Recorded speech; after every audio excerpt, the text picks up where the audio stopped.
ಈಗಾಗಲೇ ನಮ್ಮ ಜೊತೆ ಮಾತನಾಡುವಂತಹ ಸಂದರ್ಭದಲ್ಲಿ ಆದರೆ ಅದಕ್ಕಿಂತ ಹಿಂದೆ ಕೂಡ ಸಾಕಷ್ಟು ವಿಚಾರಗಳಲ್ಲಿ ಆತ ಸ್ಟ್ರೇಟ್ ಫಾರ್ವರ್ಡ್ ಪ್ರಮುಖವಾಗಿ ದರ್ಶನ್ ಯಾವ ರೀತಿಯಾಗಿದ್ದ ಅನ್ನೋದನ್ನ ಹೇಳ್ತಾ ಇದ್ರು. ಆದರೆ ಇಲ್ಲಿವರೆಗೂ ಕೂಡ ಸುಮಲತಾ ಅವರು ಈ ವಿಚಾರದಲ್ಲಿ ಯಾವುದೇ ರೀತಿಯಾದಂತಹ ಒಂದು ಮಾತನ್ನು ಕೂಡ ಆಡಿರಲಿಲ್ಲ, ಎಲ್ಲೂ ಪ್ರತಿಕ್ರಿಯೆ ಕೊಟ್ಟಿರಲಿಲ್ಲ, ಪೋಸ್ಟ್ ಕೂಡ ಮಾಡಿರಲಿಲ್ಲ. ಆದರೆ ಇಷ್ಟು ದಿನಗಳ ಬಳಿಕ ಇದೀಗ ಸುಮಲತಾ ಅವರು ತಾನು ಏನಾಯಿತು, ನನಗೆ ಈ ಎಲ್ಲ ಘಟನೆ ಯಾವ ರೀತಿಯಾಗಿ ಮನಸ್ಸಿಗೆ ಘಾಸಿ ಆಯಿತು, ಯಾವ ರೀತಿಯಾಗಿ ನನ್ನ ಹೃದಯ ಒಡೆದು ಹೋಯಿತು ಅನ್ನೋದನ್ನ ಹೇಳ್ತಾನೆ. ದರ್ಶನ್ ಈ ರೀತಿಯಾದಂತಹ ವ್ಯಕ್ತಿತ್ವವನ್ನು ಅಲ್ಲ, ಅವನು ಆರೋಪಿಯಷ್ಟೇ, ಅಪರಾಧಿ ಅಲ್ಲ ಅಂತ ಹೇಳ್ತಾನೆ. ಆತನನ್ನ ಹಿರಿಮಗ, ಯಾವತ್ತಿಗೂ ಕೂಡ ಆತ ಹಿರಿಮಗನ ಸ್ಥಾನದಲ್ಲಿಯೇ ಇರ್ತಾನೆ ಅನ್ನುವಂತಹ ವಿಚಾರವನ್ನ ಕೂಡ ಹೇಳಿದ್ದಾರೆ. ಇಷ್ಟು ದಿನಗಳ ಕಾಲ ನನಗೆ ಈ ಒಂದು ಘಟನೆಯನ್ನ ಅರ್ಥ ಮಾಡಿಕೊಳ್ಳಲು ಕೂಡ ಸಾಧ್ಯ ಆಗದೆ ಹಲವಾರು ದಿನಗಳವರೆಗೆ ನಾನು ಒಂದು ಆಘಾತವನ್ನು ಅನುಭವಿಸಿದ್ದೇನೆ, ನೋವಿನ ಸ್ಥಿತಿಯಲ್ಲಿದ್ದೆ. ನನ್ನ ಮೌನದ ಬಗ್ಗೆ ಸಾಕಷ್ಟು ಜನ ಕಾಮೆಂಟ್ ಮಾಡಿದ್ರು. ಯಾಕಂದ್ರೆ ಸಹಜವಾಗಿ ಈ ವಿಚಾರ, ಇಂತಹ ಒಂದು ಘಟನೆಗಳು ಬಂದಾಗ ಇವರು ಅಷ್ಟು ಹತ್ತಿರದವರು, ಆತ್ಮೀಯರು ಹೇಗೆ ತೆಗೆದುಕೊಳ್ತಾರೆ ಅನ್ನುವಂತಹ ವಿಚಾರವನ್ನ ಕೂಡ ಪ್ರಶ್ನೆ ಸಹಜವಾಗಿ ಮಾಡ್ತಾರೆ. ಇವ್ರು ಏನ್ ಹೇಳ್ತಾರೆ ಅನ್ನುವ ಕುತೂಹಲ ಇರುತ್ತೆ, ಜನರಿಗೂ ಕೂಡ ಕುತೂಹಲ ಇರುತ್ತೆ. ಈಗ ಈ ರೀತಿಯಾಗಿ ಆಗಿದೆ, ಇವ್ರು ಏನ್ ಹೇಳ್ತಾರೆ ಅಂತ ಹೇಳಿ. ಹಾಗಾಗಿ ಈಗ ಸುಮಲತಾ ಅವರು ತನ್ನ ಮನಸ್ಸಿನ ಮಾತನ್ನ ಪೋಸ್ಟ್ ಮೂಲಕ ಹಂಚಿಕೊಂಡಿದ್ದಾರೆ. ಸುಮಲತಾ ಅವರು ಆಲ್ಮೋಸ್ಟ್ ಹೇಳಿದ ಹಾಗೆ ದರ್ಶನ್ ಯಾವಾಗ್ಲೂ ಕೂಡ ತುಂಬಾ ನನ್ನ ಮದರ್ ಇಂಡಿಯಾ ಅಂತ ಕರಿತಾ ಇದ್ದ ಅನ್ನುವಂತಹ ವಿಚಾರವನ್ನ ಕೂಡ ಹೇಳಿದ್ದಾರೆ. ಆತ ಈ ರೀತಿಯಾದಂತಹ ಕೆಲಸದಲ್ಲಿ ತೊಡಗಿಸಿಕೊಳ್ತಾನೆ ಅನ್ನೋದು ನನಗೆ ನಿಜವಾಗ್ಲೂ ಕೂಡ ಶಾಕಿಂಗ್ ವಿಚಾರ ಅನ್ನೋದನ್ನ ಕೂಡ ಅವರು ಹೇಳಿದ್ದಾರೆ. ಈಗ ಈ ಒಂದು ಘಟನೆಗೆ ಸಂಬಂಧಪಟ್ಟ ಹಾಗೆ ಮಾತನಾಡಿರುವಂಥದ್ದು, ದರ್ಶನ್ ಯಾವಾಗಲೂ ನನ್ನನ್ನು ಮದರ್ ಇಂಡಿಯಾ ಅಂತ ಹೇಳಿ ಕರೀತಾರೆ. ಅಷ್ಟು ಮಾತ್ರ ಅಲ್ಲ,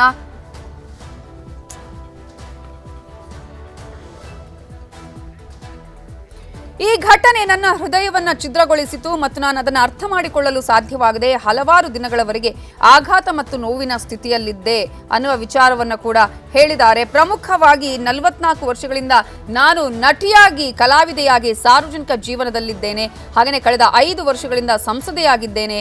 ನಾನು ಕಲಾವಿದೆಯಾಗಿ, ಪತ್ನಿಯಾಗಿ, ತಾಯಿಯಾಗಿ ಅಥವಾ ಸಂಸದೆಯಾಗಿ ಮತ್ತು ಒಂದು ವ್ಯಕ್ತಿಯಾಗಿ ನನ್ನ ಜೀವನದಲ್ಲಿ ಪ್ರತಿಯೊಂದು ಜವಾಬ್ದಾರಿಯನ್ನ ನಾನು ಗಂಭೀರವಾಗಿ ತೆಗೆದುಕೊಂಡಿದ್ದೇನೆ.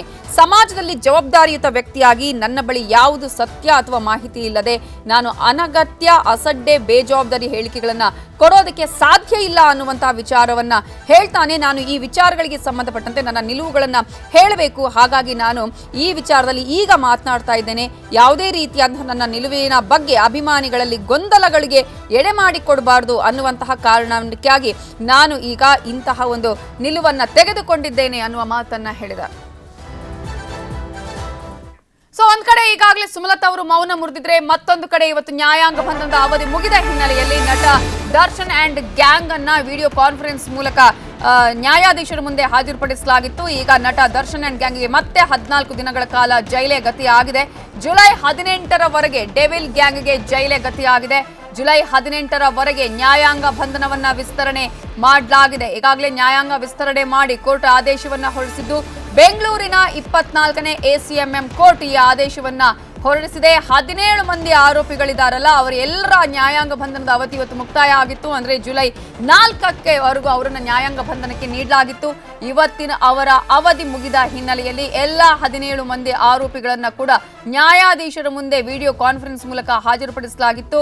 ಆದರೆ ಯಾವುದೇ ರೀತಿಯಂತಹ ಬೇಲ್ ಅಪ್ಲಿಕೇಶನ್ ಕೂಡ ಹಾಕೊಂಡಿಲ್ಲ. ಕಾರಣ ನಾವು ಈಗಾಗಲೇ ನಿಮಗೆ ಮಾಹಿತಿ ಕೊಟ್ಟ ಹಾಗೆ 90 ದಿನಗಳವರೆಗೂ ಕೂಡ ಚಾರ್ಜ್ ಶೀಟ್ ಸಲ್ಲಿಸೋದಕ್ಕೆ ಅವಕಾಶ ಇದೆ. ಅಂತಹ ಸಂದರ್ಭದಲ್ಲಿ ಬೇಲ್ ಸಿಗೋದಿಲ್ಲ. ಕಾರಣ ಸಾಕ್ಷ್ಯವನ್ನು ನಾಶ ಮಾಡುವಂತಹ ಕಾರಣವನ್ನ ಕೂಡ ನೀಡುವಂತಹ ಸಾಧ್ಯತೆಗಳಿರುತ್ತೆ. ಸಾಕ್ಷ್ಯವನ್ನು ನಾಶ ಮಾಡ್ತಾರೆ ಅನ್ನುವಂತಹ ಒಂದು ಸಾಕಷ್ಟು ಅನುಮಾನಗಳು ಇರುವಂತಹ ಹಿನ್ನೆಲೆಯಲ್ಲಿ ಬೇಲ್ ಮಂಜೂರಾಗುವುದು ಬಹಳ ಕಷ್ಟ ಸಾಧ್ಯ. ಇದು ಕೂಡ ಒಂದು ಕೊಲೆ ಪ್ರಕರಣ, ಬಹಳ ಗಂಭೀರವಾದಂತಹ ಪ್ರಕರಣ. ಇನ್ಫ್ಲುಯೆನ್ಸ್ ಆಗುವಂತಹ ಚಾನ್ಸಸ್ ಕೂಡ ಇರುತ್ತೆ. ತನಿಖೆಯ ಹಾದಿ ಬೇರೆ ರೀತಿಯಾದಂತಹ ಒಂದು ಪ್ರಕ್ರಿಯೆಯನ್ನು ಕೂಡ ಪಡ್ಕೊಳ್ಳುವಂತಹ ಚಾನ್ಸಸ್ ಇದೆ. ಹಾಗಾಗಿ ಈ ಸಂದರ್ಭದಲ್ಲಿ ಬೇಲ್ ಬಹಳ ಕಷ್ಟ ಸಿಗುವಂಥದ್ದು. ಈ ಹಿನ್ನೆಲೆಯಲ್ಲಿ ಈಗಾಗಲೇ ನ್ಯಾಯಾಧೀಶರ ಮುಂದೆ ಹಾಜರುಪಡಿಸಿದಂತಹ ಸಂದರ್ಭದಲ್ಲಿ ಮತ್ತೆ ನಟ ದರ್ಶನ್ ಅಂಡ್ ಗ್ಯಾಂಗ್ಗೆ 14 ದಿನಗಳ ನ್ಯಾಯಾಂಗ ಬಂಧನವನ್ನ ವಿಧಿಸಲಾಗಿದೆ. ಮತ್ತೆ 14 ದಿನ ಜೈಲಿನಲ್ಲೇ ಇರಬೇಕಾಗುತ್ತೆ. ಜುಲೈ 18ರವರೆಗೆ ಡೆವಿಲ್ ಗ್ಯಾಂಗ್ಗೆ ಜೈಲೇ ಗತಿಯಾಗಿರೋದು. ನ್ಯಾಯಾಂಗ ಬಂಧನದ ಅವಧಿಯನ್ನ ಈಗ ವಿಸ್ತರಣೆ ಮಾಡಲಾಗಿದೆ ಅಂತ ಹೇಳಿದ್ರೆ 14 ದಿನಗಳ ಕಾಲ ಮತ್ತೆ ನ್ಯಾಯಾಂಗ ಬಂಧನವನ್ನ ವಿಧಿಸಲಾಗಿದೆ. ನ್ಯಾಯಾಂಗ ಬಂಧನ ವಿಸ್ತರಣೆ ಮಾಡಿ ಕೋರ್ಟ್ ಆದೇಶ ಕೊಟ್ಟಿದೆ. ಬೆಂಗಳೂರಿನ 24ನೇ ACMM ಕೋರ್ಟ್ ಆದೇಶ ಹೊರಡಿಸಿದ್ದು 17 ಆರೋಪಿಗಳಿಗೂ ಕೂಡ ನ್ಯಾಯಾಂಗ ಬಂಧನ ವಿಸ್ತರಣೆ ಆಗಿದೆ. 17 ಆರೋಪಿಗಳು ಕೂಡ ಈಗಾಗಲೇ ಪರಪ್ಪನ ಅಗ್ರಹಾರದಲ್ಲಿದ್ದಾರೆ. ಉಳಿದಂತೆ 4 ಮಂದಿ ಈಗಾಗಲೇ ತುಮಕೂರಿನ ಜೈಲಲ್ಲಿ ಇದ್ದಾರೆ. ಅವರನ್ನ ಹೊರತುಪಡಿಸಿದಂತೆ ಉಳಿದ ಎಲ್ಲ ಆರೋಪಿಗಳು ಕೂಡ ಈಗಾಗಲೇ ಪರಪ್ಪನ ಅಗ್ರಹಾರದಲ್ಲಿದ್ದಾರೆ. A1, A2 ಸೇರಿದಂತೆ ಈಗಾಗಲೇ ಆರೋಪಿಗಳಿಗೆ ನ್ಯಾಯಾಂಗ ಬಂಧನವನ್ನ ವಿಸ್ತರಣೆ ಮಾಡಲಾಗಿದೆ. ಇದೇ ಜುಲೈ 18ರವರೆಗೆ ಈಗ ನ್ಯಾಯಾಂಗ ಬಂಧನವನ್ನ ವಿಧಿಸಲಾಗಿದೆ. ಇದರ ಬಗ್ಗೆ ಇನ್ನಷ್ಟು ಡೀಟೇಲ್ಸ್ ಅನ್ನ ಕೊಡೋದಕ್ಕೆ ನಮ್ಮ ರಿಪೋರ್ಟರ್ ಗಂಗಾಧರ್ ಈಗ ಫೋನ್ ಸಂಪರ್ಕದಲ್ಲಿ ಜಾಯಿನ್ ಆಗಿದ್ದಾರೆ. ಗಂಗಾಧರ್, ಇವತ್ತು ಬೇಲ್ ಅಪ್ಲಿಕೇಶನ್ ಏನು ಹಾಕಿಲ್ಲ ಅಂತ ಅನ್ಸುತ್ತಲ್ವಾ? ಎಸ್, ಖಂಡಿತವಾಗಿಯೂ ನಡೀತಾ ಇದೆ. ಅಂದ್ರೆ ಈ ಪ್ರಕರಣದಲ್ಲಿ ಪ್ರಮುಖವಾಗಿ ಅಂದ್ರೆ ಅದು ಎಕ್ಸ್ಪೆಕ್ಟೆಡ್ ಅಂದ್ರೆ ಇವರು ಜೆಸಿ ಕಂಟಿನ್ಯೂ ಈಗ ಜುಲೈ 18 ಕೂಡ ಇವರ ನ್ಯಾಯಾಂಗ ಬಂಧನ ವಿಸ್ತರಣೆ ಆಗಿರುವಂತದ್ದು. ಮತ್ತೆ ಇವತ್ತು ಮಧ್ಯಾಹ್ನದ ಬಳಿಕ ಅವರನ್ನ ಜೈಲಲ್ಲೇ ಕಾನ್ಫರೆನ್ಸ್ ಮೂಲಕವಾಗಿ ಅವರನ್ನ ಪ್ರೊಡ್ಯೂಸ್ ಮಾಡಲಾಗಿತ್ತು. ಪ್ರೊಡ್ಯೂಸ್ ಮಾಡಿದಂತ ನ್ಯಾಯಾಧೀಶರು ಗಂಗಾಧರ್, ನಿಮ್ಮ ಧ್ವನಿ ಸರಿಯಾಗಿ ಕೇಳಿಸ್ತಾ ಇಲ್ಲ. ಮತ್ತೊಮ್ಮೆ ನಿಮ್ಮನ್ನ ಸಂಪರ್ಕಿಸುವಂತಹ ಪ್ರಯತ್ನ ಮಾಡ್ತೀವಿ. ಇದರ ಬಗ್ಗೆ ಈಗಾಗಲೇ ನಾವು ಮಾಹಿತಿಯನ್ನು ಕೊಡ್ತಾ ಇದ್ವಿ. 24ನೇ ACMM ಕೋರ್ಟ್ ಆದೇಶ ಹೊರಡಿಸಿರೋದು ಜುಲೈ 18ರವರೆಗೆ ಈ ಎಲ್ಲಾ 17 ಆರೋಪಿಗಳಿಗೂ ಕೂಡ ನ್ಯಾಯಾಂಗ ಬಂಧನವನ್ನ ನೀಡಿ ಆದೇಶವನ್ನ ಮಾಡಿದೆ. ಈ ಮೂಲಕ ಈಗ ಇವತ್ತಿಗೆ ಅವರ ಅಂದ್ರೆ ನ್ಯಾಯಾಂಗ ಬಂಧನದ ಅವಧಿ ಮುಕ್ತಾಯ ಆಗಿದೆ. ಓಕೆ ಗಂಗಾಧರ್, ಈಗಾಗಲೇ ನೀವು ಹೇಳ್ತಾ ಇದ್ರಿ ಏನೇನು ಆಯ್ತು ಅನ್ನೋದ್ರ ಬಗ್ಗೆ ಎಕ್ಸ್ಪ್ಲೇನ್ ಮಾಡಿ. ಎಸ್, ನಡೀತಾ ಇದೆ. ಮಧ್ಯಾಹ್ನ ಏನು ಒಂದು ಊಟ ಆದಂತ ಬಳಿಕ ಅವರಿಗೆ ಎಲ್ಲಾ ಆರೋಪಿಗಳನ್ನ 17 ಮಂದಿ ಆರೋಪಿಗಳನ್ನ ಪ್ರೊಡ್ಯೂಸ್ ಮಾಡಲಾಯಿತು. ಇದರಲ್ಲಿ ಪ್ರಮುಖವಾಗಿ 13 ಮಂದಿ ಆರೋಪಿಗಳು ಪರಪ್ಪನಗರದಲ್ಲಿ, ಉಳಿದ 4 ಆರೋಪಿಗಳು ಅವರನ್ನ ತುಮಕೂರಿನಿಂದ ಅಲ್ಲನ್ನ ಹಾಜರುಪಡಿಸಿದಂತಹ ಸಂದರ್ಭದಲ್ಲಿ ನ್ಯಾಯಾಧೀಶರು ಎಲ್ಲಾ ಆರೋಪಿಗಳ ಹೆಸರನ್ನ ಕೂಗಿದ ಸಂದರ್ಭದಲ್ಲಿ ಇವರು ಆರೋಪಿಗಳು ಕೈ ಎತ್ತಿದ್ರು. ದರ್ಶನ್ ಆಗಿರ್ಬೋದು, ಪವಿತ್ರ ಗೌಡ ಅವರು ಕೂಡ ಕೈ ಎತ್ತಿ ಮೂಲಕವಾಗಿ ಹಾಜರಾತಿಯನ್ನು ಹೇಳಿದರು. ಇಲ್ಲಿ SPP ಅವರು ರಿಮ್ಯಾಂಡ್ ಅಪ್ಲಿಕೇಶನ್ ಹಾಕಿ ಅವರ ನ್ಯಾಯಾಂಗ ಬಂಧನವನ್ನ ವಿಸ್ತರಣೆ ಮಾಡಬೇಕು ಅಂತ ಮನವಿಯನ್ನ ಮಾಡಿಕೊಂಡ್ರು. ಈ ಸಂದರ್ಭದಲ್ಲಿ ಜುಲೈ 18ನೇ ತಾರೀಕಿನವರೆಗೂ ಕೂಡ ಈಗ ದರ್ಶನ್, ಪವಿತ್ರ ಗೌಡ ಸೇರಿದಂತೆ ಉಳಿದ 17 ಮಂದಿ ಆರೋಪಿಗಳ ನ್ಯಾಯಾಂಗ ಬಂಧನ ವಿಸ್ತರಣೆ ಆಗಿರುವಂತದ್ದು. ಸದ್ಯ ಈ ಒಂದು ವಿಚಾರ ಸಂದರ್ಭದಲ್ಲಿ ಇವರ ಪರ ವಕೀಲರು ಅಂದ್ರೆ ದರ್ಶನ್ ಪರ ವಕೀಲರು ರಿಮ್ಯಾಂಡ್ ಅಪ್ಲಿಕೇಶನ್ ಏನಿದೆ ಅದನ್ನ ನಮ್ಗೆ ಕೊಡಬೇಕು ಅಂತೇಳಿ ಒಂದು ಮನವಿಯನ್ನು ಕೂಡ ಮಾಡ್ಕೊಂಡಿರುವಂತದ್ದು. ಸದ್ಯ ಇದು ಎಕ್ಸ್ಪೆಕ್ಟೆಡ್ ಅಂದ್ರೆ ಇವರ ನ್ಯಾಯಾಂಗ ಬಂಧನ ವಿಸ್ತರಣೆ ಆಗುತ್ತೆ, ಕಂಟಿನ್ಯೂ ಆಗುತ್ತೆ ಅನ್ನೋ ನಿಟ್ಟಿನಲ್ಲಿ ಏನು ಹೇಳಲಾಗ್ತಾ ಇತ್ತು. ಅದೇ ರೀತಿಯಾಗಿ ಈಗ ನ್ಯಾಯಾಧೀಶರು ಕೂಡ ಅವರ ನ್ಯಾಯಾಂಗ ಬಂಧನ ವಿಸ್ತರಣೆಯನ್ನ ಮಾಡಿದ್ದಾರೆ. ಅವತ್ತು ಈ ಒಂದು ವಿಚಾರಕ್ಕೆ ಸಂಬಂಧಪಟ್ಟಂತೆ ಈ ಕೊಲೆ ಕೇಸಲ್ಲಿ ಆರೋಪಿತರ ವಿಚಾರಕ್ಕೆ ಸಂಬಂಧಪಟ್ಟಂತೆ ಇವತ್ತು ಅವರ ನ್ಯಾಯಾಂಗ ಬಂಧನ ವಿಸ್ತರಣೆ ಮಾಡಬೇಕು ಅಂತ ಒಂದು ರಿಮ್ಯಾಂಡ್ ಅಪ್ಲಿಕೇಶನ್ ಸಲ್ಲಿಕೆಯನ್ನ ಮಾಡಿದ್ರು. ಇನ್ನು ನಟ ದರ್ಶನ್ ಸೇರಿದಂತೆ ಉಳಿದ ಆರೋಪಿಗಳು ಅವರ ನ್ಯಾಯಾಂಗ ಬಂದ ಅಂದ್ರೆ ಸೆಂಟ್ರಲ್ ಜೈಲಲ್ಲಿ ಅವರ ಸೆರೆವಾಸ ಇನ್ನು ಕಂಟಿನ್ಯೂ ಆಗುವಂತದ್ದು. ನವಿತಾ ಜೈನ್, ಗಂಗಾಧರ್, ಇಲ್ಲಿ ಒಂದು ಪ್ರಶ್ನೆ ಅಂತ ಹೇಳಿದ್ರೆ ಒಂದ್ ಕಡೆ ವಕೀಲರು ಮಾತನಾಡುವ ಸಂದರ್ಭದಲ್ಲಿ ಹಿಂದೆ ಕೂಡ ಆರೋಪಿ 8ನೇ ಆರೋಪಿ ಇದಾನಲ್ಲ ಆತನ ಪರವಾಗಿ ನಾವು ಬೇಲ್ ಅಪ್ಲಿಕೇಶನ್ ಹಾಕೋತೀವಿ, ಅದು ಏನಾದ್ರೂ ಆಕ್ಸೆಪ್ಟ್ ಆದ್ರೆ ಆಗ ಎಲ್ರಿಗೂ ಕೂಡ ಬೇಲ್ ಆಕ್ಸೆಪ್ಟೆನ್ಸ್ ಆಗುತ್ತೆ, ಹೊರಗಡೆ ಬರುವ ಚಾನ್ಸಸ್ ಇದೆ ಅಂತ ಹೇಳಿ ಈ ರೀತಿಯಾದಂತಹ ಪ್ರಕರಣದಲ್ಲಿ ಏನಾಗಿದೆ? ಎಸ್, ಖಂಡಿತವಾಗಿಯೂ ನವಿತಾ ಜೈನ್, ಪ್ರಮುಖವಾಗಿ ಕೊಲೆ ಪ್ರಕರಣದಲ್ಲಿ ದರ್ಶನ್ ಸೇರಿದಂತೆ ಉಳಿದ ಆರೋಪಿಗಳಿದ್ದಾರೆ A1, A2, A3 ಈ ತರ ಏನಿದ್ದಾರೆ ಇವರೆಲ್ಲರೂ ಕೂಡ ಪ್ರಕರಣದಲ್ಲಿ ಭಾಗಿಯಾಗಿರುವಂತ ಬಗ್ಗೆ ಎವಿಡೆನ್ಸ್, ಟೆಕ್ನಿಕಲ್ ಎವಿಡೆನ್ಸ್ ಮತ್ತಾಗಿರ್ಬೋದು ಕೆಲವೊಂದು ಪ್ರಮುಖ ಸಾಕ್ಷಿಗಳ ಪ್ರತ್ಯಕ್ಷ ಸಾಕ್ಷಿಗಳನ್ನ ಸಂಗ್ರಹ ಮಾಡಿದ್ದಾರೆ. ಈಗ ಚಾರ್ಜ್ ಶೀಟ್ ಆಗುವಂತವರೆಗೂ ಕೂಡ ಇವರಿಗೆ ಯಾವುದೇ ಕಾರಣಕ್ಕೂ ಜಾಮೀನು ಸಿಗೋದಿಲ್ಲ.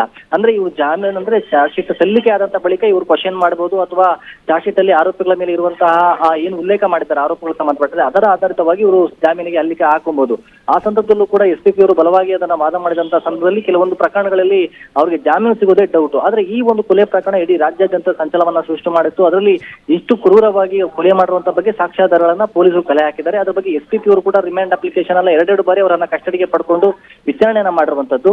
ಈಗ ನಿಖಿಲ್ ನಾಯಕ್ ಒಬ್ರು ಮಾತ್ರ ಅದರಲ್ಲಿ ಆರೋಪಿ ಪರವಾಗಿ ವಕೀಲರು ಒಂದು ಜಾಮೀನಿಗೆ ಅರ್ಜಿ ಹಾಕಿದ್ರು, ಅದು ವಿಚಾರಣೆ ಮುಂದೂಡಿಕೆ ಆಗಿರುವಂತದ್ದು. ಆದ್ರೆ ಈಗ ಈ ಒಂದು ಪ್ರಕರಣದಲ್ಲಿ ಕೊಲೆ ಪ್ರಕರಣದಲ್ಲಿ A1, A2 ಆಗಿರೋದ್ರಿಂದ ಇವರು ಜಾಮೀನಿಗೆ ಅರ್ಜಿ ಹಾಕಿದ್ರೆ ಅದು ಕೇವಲ ವಿಚಾರಣೆ ಮುಂದೂಡಿಕೆಗಳಾಗುತ್ತೆ ಹೊರತು ಅದು ಯಾವುದೇ ಕಾರಣಕ್ಕೂ ಅವರಿಗೆ ಜಾಮೀನು ಸಿಗೋದಿಲ್ಲ. ಆದ್ರೆ ಚಾರ್ಜ್ ಶೀಟ್ ಆದಂತ ಬಳಿಕ ಈ ಒಂದು ಪ್ರಕರಣದಲ್ಲಿ ಅವರು ಎಲ್ಲಾ ಅಂದ್ರೆ ಜಾಮೀನನ್ನ ಅರ್ಜಿ ಸಲ್ಲಿಕೆ ಮಾಡೋಕೆ ಎಲ್ಲಾ ಒಂದು ತಯಾರಿಗಳನ್ನ ಅವರ ಪರ ವಕೀಲರು ಮಾಡ್ಕೊಂಡಿರುವಂತದ್ದು. ಅಂದ್ರೆ ಏನಾದ್ರೂ ಷರತ್ತುಗಳಲ್ಲಿ ಏನಾದ್ರೂ ಸಡಿಲಿಕೆ ಆಗಿದೆಯಾ ಅಥವಾ ಈ ಹಿಂದೆ ಕೂಡ ಏನಾದ್ರು ಜೈಲಲ್ಲಿ ಏನೇನು ಆಗ್ಬೇಕು ಅಂತದ್ದು ಏನಾದ್ರೂ ಷರತ್ತುಗಳು ಕೇಳ್ಕೊಂಡಿದ್ರು ಅದಕ್ಕೆ ಕೆಲವೊಂದ್ಸಲ ಒಂದ್ ಸ್ವಲ್ಪ ಆಕ್ಸೆಪ್ಟ್ ಮಾಡೋ ಚಾನ್ಸಸ್ ಇರುತ್ತೆ ಅಂತದ್ದೇನಾದ್ರೂ ಇತ್ತಾ ಅಥವಾ ಡೈರೆಕ್ಟ್ ಯಾವುದೇ ರೀತಿಯ ಇವತ್ತು ಆ ರೀತಿಯ ಮಾಹಿತಿಗಳನ್ನ ಕೇಳಲಿಲ್ವಾ ದರ್ಶನ್ ಪರ ವಕೀಲರು ಅಂತ? ಖಂಡಿತವಾಗಿಯೂ ಪ್ರಮುಖವಾಗಿ ಈ ಒಂದು ಪ್ರಕರಣದಲ್ಲಿ ರಿಮ್ಯಾಂಡ್ ಅಪ್ಲಿಕೇಶನ್ ಏನನ್ನ ಮಾಡಿದ್ರು ಕಳೆದ ಬಾರಿಯೂ ಕೂಡ ಪೊಲೀಸರು ನಮಗೆ ರಿಮ್ಯಾಂಡ್ ಅಪ್ಲಿಕೇಶನ್ ಕೊಡೋದಕ್ಕೆ ಇದ್ ಮಾಡ್ತಾ ಇದ್ದಾರೆ. ಅಂದ್ರೆ ಈ ಆರೋಪಿಗಳ ಮೇಲೆ ಏನ್ ಇವರು ಒಂದು ಆರೋಪಗಳನ್ನ ಮಾಡ್ತಾ ಇದ್ದಾರೆ, ಆರೋಪಗಳಿಗೆ ಸಂಬಂಧಪಟ್ಟಂತೆ ರಿಮ್ಯಾಂಡ್ ಅಪ್ಲಿಕೇಶನ್ ಅಲ್ಲಿ ಇವರು ಉಲ್ಲೇಖ ಮಾಡಿರುವಂತದ್ದು ನಮಗೆ ಸಿಗ್ತಾ ಇಲ್ಲ, ಬೇರೆಯವರಿಗೆ ಸಿಗ್ತಾ ಇದೆ ಅನ್ನೋ ರೀತಿಯಲ್ಲಿ ಅವರ ವಕೀಲರು ಆಕ್ಷೇಪಣೆಯನ್ನ ಮಾಡ್ತಾ ಇರೋದು. ನಮಗೆ ರಿಮ್ಯಾಂಡ್ ಅಪ್ಲಿಕೇಶನ್ ಅಲ್ಲಿ ಪೊಲೀಸರು ಯಾವ ರೀತಿ ಆರೋಪ ಮಾಡಿ ಏನು ಅದರಲ್ಲಿ ಉಲ್ಲೇಖ ಮಾಡಿದ್ರೆ ನಮಗೂ ಕೂಡ ಅದ್ರ ಬಗ್ಗೆ ಮಾಹಿತಿ ಕೊಡಬೇಕು, ಅದರ ಅಪ್ಲಿಕೇಶನ್ ಏನಿದೆ ಅದು ನಮಗೂ ಕೂಡ ಸಿಗ್ಬೇಕು ಅಂತ ಮಾಡ್ಕೊಂಡಿರುವಂತದ್ದು. ಈಗ ಷರತ್ತುಗಳಿಗೆ ಸಂಬಂಧಪಟ್ಟಂತೆ ಇನ್ನೂ ಕೂಡ ಅದು ನ್ಯಾಯಾಲಯದಲ್ಲಿ ಕಂಟಿನ್ಯೂ ಆಗಿರುವಂತದ್ದು. ಅದರ ಮುಂದಿನ ವಿಚಾರಣೆ ಏನಾಗುತ್ತೆ ಅನ್ನೋದು ಕೂಡ ನೋಡ್ಬೇಕಾಗುತ್ತೆ. ನವಿತಾ, ಥ್ಯಾಂಕ್ ಯು ಗಂಗಾಧರ್ ವಾಗಟ ಡೀಟೇಲ್ಸ್ಗೆ.